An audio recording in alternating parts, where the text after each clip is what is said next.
Hey, so this is an old man with some ideas for those that do not have a whole house generator or a portable generator or a large power pack. If you are on the edge of a storm coming in and you're afraid of losing heat, electricity to your house, to your fridge, your freezer, this may be an option that you would want to consider. And these are the tools of the trade. So I happen to have a portable generator, but I'm going to try this, and I'll hook up the portable generator as well to the heating system, to the fridge, and to the internet and TV to show you what the capabilities are of an inverter as well as a portable generator. So what I have here is a West Marine power inverter. It's 1,000 watt, and I prefer 1,500, but the 1,000 has served me well over the years. I've had it for about a dozen years. What we're going to do is we're going to attach this to the car battery. We're going to run this extension cord off the inverter into the house. It has three outlets that we're going to plug into. We're going to run a 100-foot 16 gauge extension cord from this one down to the furnace. This is a homemade jumper that will work, and I'll show you how it will work.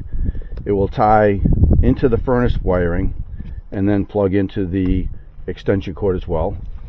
I'll take the handy dandy DeWalt floodlight to help, just show you what you need to do, particularly if you're doing it during the course of a power outage. Take some extra wire nuts, a blade, and a couple of testers to make sure that the power is off when we want the power off, and the power is on when we want the power on, and then just a pair of needle nose pliers as well. So let me bring this up to the front of the car and show you exactly what I'm going to do with the inverter and the extension cord so we can get this going.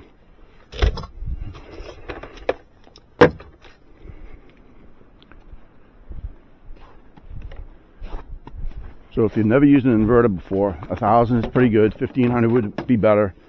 There are many out there that are probably $100 to $150 that would serve you well. A lot cheaper than a portable generator, certainly more than a whole house generator. And if you have a battery pack, they can cost anywhere from a few hundred to many $100s as well. So you don't have the deep pockets to spend that. This may get you heat in the house when you need it on a cold winter's day. We get the blizzard of 2026 coming in, and this will run the heat for us and keep us warm during the blizzard. So right onto power, black onto the ground, perfect. Here's the on-off switch. I'm going to turn that on. We're going to plug in the extension cord just to show you how we get started here. Like I said, I'm going to run this extension cord through the window into the house, then run an extension cord off the end of this down into the basement where the furnace is. And the other thing you'll want to do is always test. So there's multiple types of testers out there, and let's go with this one, and we'll show that this is ready to go, and we can bring it into the house.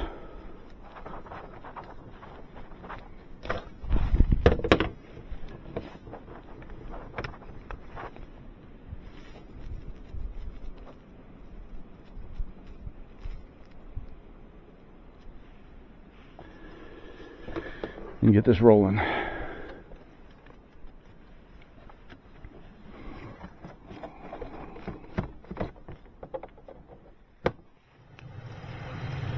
All right, so since the last recording, which was like 10 seconds ago, came up with an error when I had plugged this in, and it was an open ground error.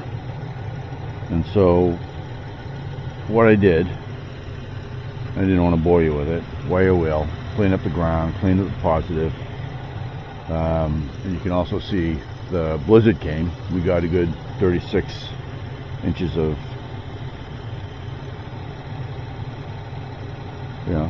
snow.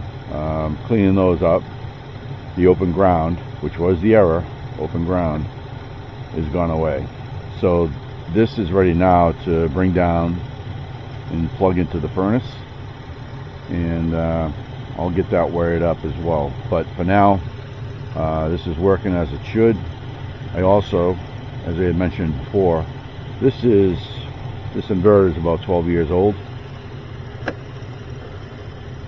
and a couple of the cables, you know, negative, positive, they had cracked here between the insulation, and so the copper wires were exposed. So cleaned those up as well, redid these connections, and retaped it with some electrical tape.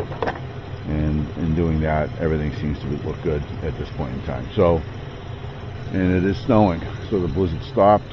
We cleaned up some driveways throughout the day yesterday, but as it is now, we're going to get this down to the furnace and rewire the furnace. The power did come back before the blizzard hit, so I didn't even have to use this. Generator didn't need it. The blizzard, 60-mile-an-hour gusts, and again almost 3 feet of snow, and the power did not go out. So whatever the utility did to improve the power station, it worked, and thankfully so. Anyway, let me get this together, and I'll head down the basement. We'll wire up the furnace, and I'll show you what you could do in a pinch if you had to use an inverter to help you keep your house warm during a power outage. Alright, so we are in the basement at the breaker panel, and we're going to mirror a power outage. We do not have a power outage right now, but just let's go with it. Couple of things. You want to have your breakers labeled. You don't want to try to figure out during a power outage which breaker controls which device if you plan on doing any electrical work, because the worst thing that could happen is you're cutting wires or putting connections in place and the power comes back on and you get zapped. Not fun. So, you know, in advance, always a good habit to label the panel with which each breaker controls. So this one, the first breaker, controls the burner.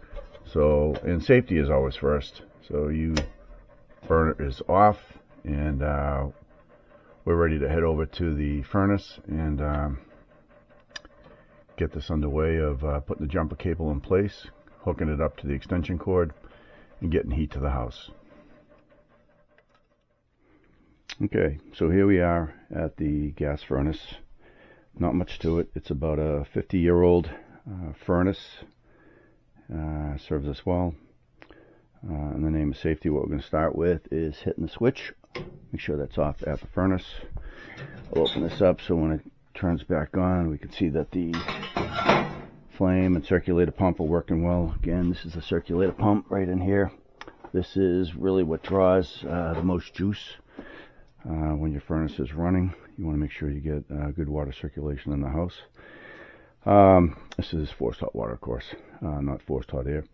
The other thing you want to do is make sure that, that's my jumper cable that we showed outside, that we have no juice at the connection. And so when we bought the house, the prior owner had put a box up here. I think he was planning to put an outlet up here because there's no outlet in the utility room. So once we're done here, I'll explain what the next step is, but an outlet is going in there. But for today's purposes, we're going to set this up and we're going to get the furnace running with what we have in place.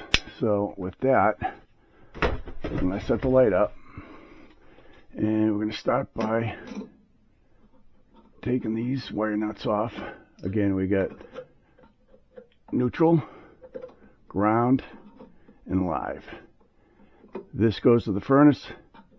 This goes to the circuit panel, which is why we shut the breaker off, just to make sure that nothing happens while we're taking care of this. So with that, I'm going to grab the jumper wire, take the lead here, put the rest of it on the ground. Alright, so this is kind of an area where it's going to hang a bit. So to be safe, I'm going to wrap this around once, twice, run it over here. Again, neutral, live, and ground. And so with this, we're gonna, and the power's off, so we are good. This is temporary, so I'm not twisting the wires. Put the wire nut on, tug, make sure it's in place securely. Neutral, same deal. It's in place securely.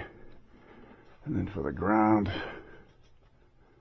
we'll put on a wire nut right here. The other one hit the floor. This was in my pocket, so it's not probably the right size one, but it's tightening up nicely. Use something a little smaller. Okay, and that's on there tightly. So that's good. So now, I'm going to take the light. We're going to head down. Here's the jumper. There's the extension cord that I mentioned before. Showed you outside. Jumper cable. And this has juice to it. So that's live. I'm going to plug this in. Again, 16.2. I would not go anything below that. You could do 16.2, 14.2, 12.2. Do not go to an 18.2. That's not enough. And I think that would create a fire hazard for you. So, plugged in. Juice, and we're going to put the switch on now. Put the burner switch on, and this takes a few seconds for it to kick in. Well, I am going to show you the next step. While waiting for that to kick in. So the next step is an easy generator switch. So that's more appropriate for what I'm doing, or what I need. What I did right now is in a pinch kind of thing. You can jump to the wire that's coming to the furnace and run it from an inverter or from a generator, and that will get things going for you. But getting ahead of it is really what you should do. So I'm going to take this, and there we go. Actually, you can see, I think, the furnace is on, it's running. But what I'm going to do is take this easy generator switch and put it up here. And the best way to install it, I may film it, the installation, but ideally, you know, easy generator actually has a couple of good videos on it as well. But this would be a hell of a lot easier. Bring down the cord, plug it into the receptacle there, and you're good to go. Anyway, we're good with that approach. The wire up at the ceiling, that's an ugly mess. I need to do some work up there when I put the outlet in, but we now have heat to the house, furnace is running, again, jumper cable and an extension cord. Instead of a homemade jumper, you could take an extension cord, cut the female end off, you'll have your, you know, live neutral and ground in here, and you could attach that to the wires up there in the work box as well. But for now, everything's running great, and in a pinch this will work. Not saying I recommend it, but it is what I do, and it gives heat to the house when we have power outages during the winter. Anyway, that's it. You all have a fantastic day. Take care.